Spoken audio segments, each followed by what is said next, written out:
बाबा श्याम, हारे का सहारा, लख दातार, खाटू श्याम जी, नीले घोड़े का सवार, मौर्य नंदन, खाटू नरेश और शीश का दानी।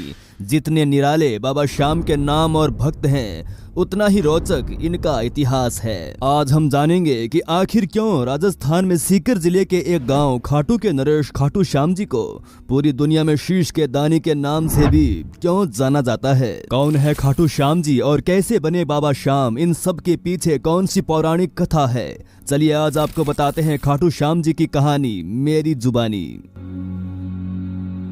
कौरव वंश के राजा दुर्योधन ने निर्दोष पांडवों को सताने और उन्हें मारने के लिए लाक्षागृह का निर्माण किया था, पर सौभाग्यवश वे उसमें से बच निकले और वनवास में रहने लगे। एक समय जब वे वन में सो रहे थे, उस स्थान के पास ही एक हिडम्ब नाम का राक्षस अपनी बहन हिडिम्बी के साथ रहता था। तब उनको मनुष्य यानी पांडवों की गंध आई तो उन्हें देखकर यह राक्षस अपनी बहन से बोला कि इन मनुष्यों को मारकर मेरे पास ले आओ। अपने भाई का आदेश पाकर वे वहां आई जहां पास ही सभी भाई द्रौपदी सहित सो रहे थे और भीम उनकी रक्षा में जाग रहा था।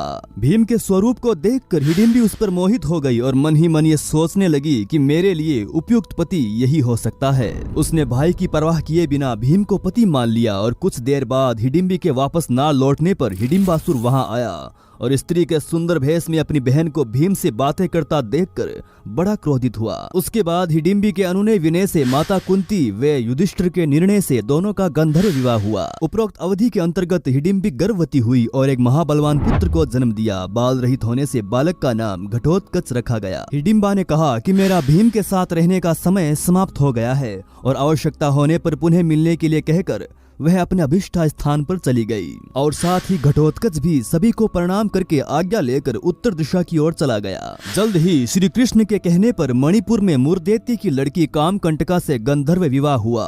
वे कुछ समय बीतने के बाद उन्हें महान पराक्रमी पुत्र को जन्म दिया, जिसके शेर की भांति सुंदर केशों को देखकर उसका नाम बर्बरिक रखा गया। बल की प्राप्ति के लिए उसने देवियों की निरंतर आराधना करके उससे तीनों लोकों में किसी में भी उसके जैसा बल ना हो, ऐसा दुर्लभ अतुलनीय बल का वरदान पाया। देवियों ने बर्बरिक को कुछ समय वही निवास करने के लिए कहा और कहा कि एक विजय नामक ब्राह्मण आएंगे, उनके संग में तुम्हारा और अधिक कल्याण होगा। आज्ञा अनुसार बर्बरिक वहीं रहने लगे। तब मगध देश के विजय नामक ब्राह्मण वहां आए और 7 शिवलिंगों की पूजा की, साथ ही विद्या की सफलता के लिए देवियों की पूजा की। ब्राह्मण को स्वप्न में आकर कहा कि सिद्ध माता के सामने आंगन में साधना करो, बर्बरिक तुम्हारी सहायता करेगा। ब्राह्मण का आदेश पाकर बर्बरिक ने साधना में विघ्न डालने वाले सभी राक्षसों को यमलोक भेज दिया। उन असुरों को मारने पर नागों के राजा वासुकी वहां आए और बर्बरिक को दान मांगने के लिए कहा।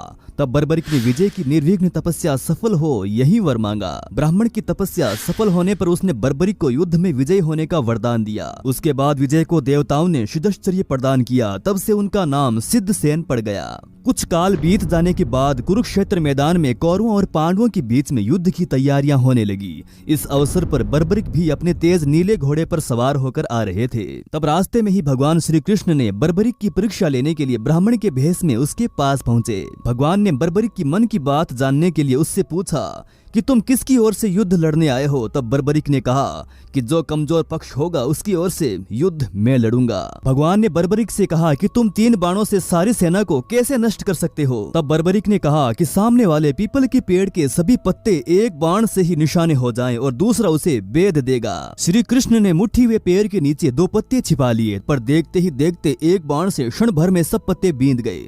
तब श्री कृष्ण ने देखा वास्तव में ये एक बार में सबको यमलोक भेज सकता है। तब ब्राह्मण बने भगवान कृष्ण ने बर्बरिक से याचना की। तब बर्बरिक ने कहा कि हे ब्राह्मण क्या चाहते हो। तब भगवान कृष्ण ने कहा कि क्या सबूत है कि जो मैं मांगूंगा वो मुझे मिल जाएगा।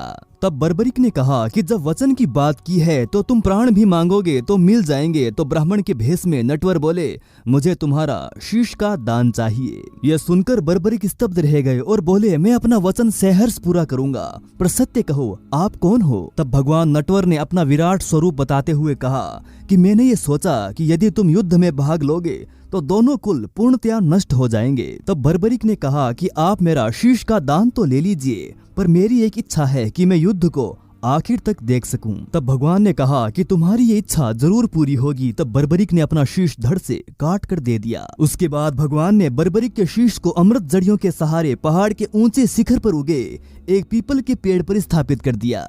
18 दिन तक चले युद्ध में पांडवों को विजय प्राप्त हुई, साथ ही उन्हें अपनी जीत पर घमंड हो गया। तब श्री कृष्ण उन सबको लेकर वहां पहुंचे जहां बर्बरिक का सिर स्थापित था। बर्बरिक के सामने पांडव अपनी अपनी वीरता का बखान करने लग गए। तब बर्बरिक के सिर ने कहा कि आप सबका घमंड करना व्यर्थ है, जीत श्री कृष्ण की मृतिज्ञ से ही मिली है। बर्बरिक ने कहा कि मुझे तो इस युद्ध में श्री कृष्ण का सुदर्शन चक्र ही चलता नजर आया था। इसके बाद बर्बरिक चुप हो गए और आकाश से फूलों की वर्षा होने लगी। तब भगवान कृष्ण ने प्रसन्न होकर बर्बरिक को वरदान दिया कि कलयुग में तुम मेरे श्याम नाम से पूजे जाओगे और तुम्हारे स्मरण मात्र से ही सभी मनोरथ पूर्ण होंगे। हे भगवान, सभी भक्तों पर अपनी कृपा दृष्टि बनाए रखना। जय श्री खाटू वाले श्याम जी की। राधे राधे।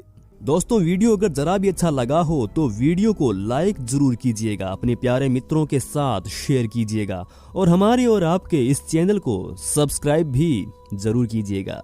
धन्यवाद।